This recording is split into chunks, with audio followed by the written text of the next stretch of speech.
శుభోదయం. ఈనాటి విశేషం హరితాళిక వ్రతం, షోడశ ఉమా గౌరీ వ్రతం, స్వర్ణ గౌరీ వ్రతం, అలాగే వరాహ జయంతి. వీటితో పాటు శ్రీవారి బ్రహ్మోత్సవాలు ఈరోజు ప్రారంభం అవుతున్నాయి. శ్రీయకాంతాయ కళ్యాణ నిధయేర్థినాం శ్రీవేంకట నివాసాయ శ్రీనివాసాయ మంగళం. శ్రీవారి బ్రహ్మోత్సవాలు అంటే లోకంలో ఉండే వాళ్ళందరికీ కూడా మహదానందం. బ్రహ్మదేవుడు మొట్టమొదటగా ఈ ఉత్సవాల్ని ప్రారంభం చేశాడు కాబట్టి వీటికి బ్రహ్మోత్సవాలు అని పేరు. ధ్వజారోహణంతో ఈ ఉత్సవాలు ప్రారంభం అవుతాయి. ముందుగా స్వామివారికి ఉత్సవాలు నిర్వహిస్తున్నారండి అని చెప్పేటట్లుగా దేవతలందరికీ కూడా ఆహ్వాన పత్రికను లిఖించి ధ్వజస్తంభానికి వ్రేలాడి కట్టడం ధ్వజారోహణం అని చెప్పాలి.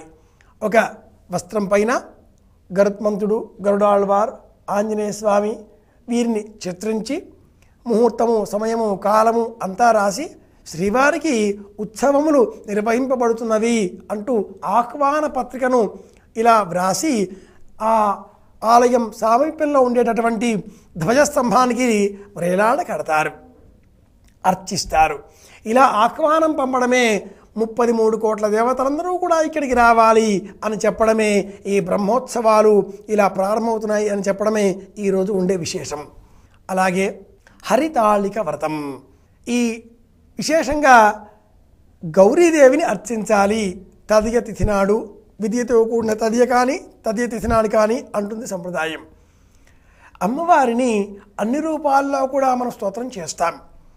ప్రత్యేకించి ఈరోజు పసుపు ముద్దతో అమ్మవారిని అర్చించి, అలాగే మక్క బుట్టలు, ప్రత్యేకంగా మొక్కజొన్న పొత్తులు అని మనం చెబుతాం, ఆ మొక్కజొన్నలను ఈరోజు అమ్మవారికి ప్రత్యేకంగా నైవేద్యంగా సమర్పించాలి. అలాగే మొక్కజొన్న పొత్తులను దానం ఇవ్వాలి అంటుంది సంప్రదాయం. మొక్కజొన్నతో చేసిన పదార్థములను కానీ, మొక్కజొన్న పొత్తులను కానీ, వీటిని మక్క బుట్టలు అని కూడా కొన్ని ప్రాంతాల్లో అంటారు, వీటిని కానీ ఇలా వెదురు బుట్టలో ఉంచి దానం ఇవ్వాలి. ఇలా ఇవ్వడమే హరితాళిక వ్రతం. ప్రత్యేకించి వెండి ప్రమిదలో లేదా వెండి పాత్రలో పసుపు ముద్దలో గౌరమ్మను ఉంచి అర్చించి, ఆ వెండి పాత్రతో పసుపు ముద్ద గౌరమ్మతో సహా ఇలా వీటిని కూడా దానం ఇవ్వడం హరితాళిక వ్రతం. స్వర్ణ గౌరీ వ్రతం కూడా దాదాపుగా ఇలాంటిదే. ఆ అమ్మవారి పసుపు ముద్ద రూపానికి బదులుగా స్వర్ణ రూపంలో ఉండేటటువంటి అమ్మవారి ప్రతిమను దానం చేయడం.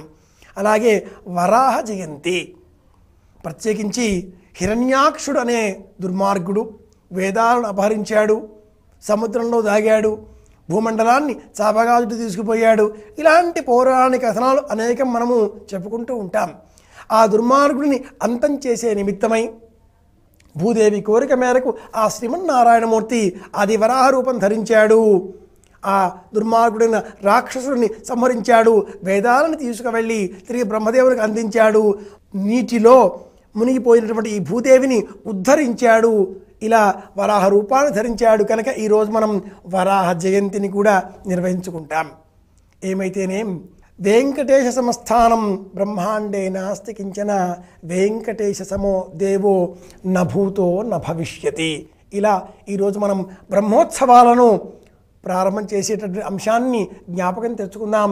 ఆ శ్రీ వెంకటేశ్వర స్వామి వారి కరుణ వల్ల అందరూ బాగుండాలి, అందరికీ సంతోషం కలగాలి అని కోరుకుంటూ శుభమస్తు.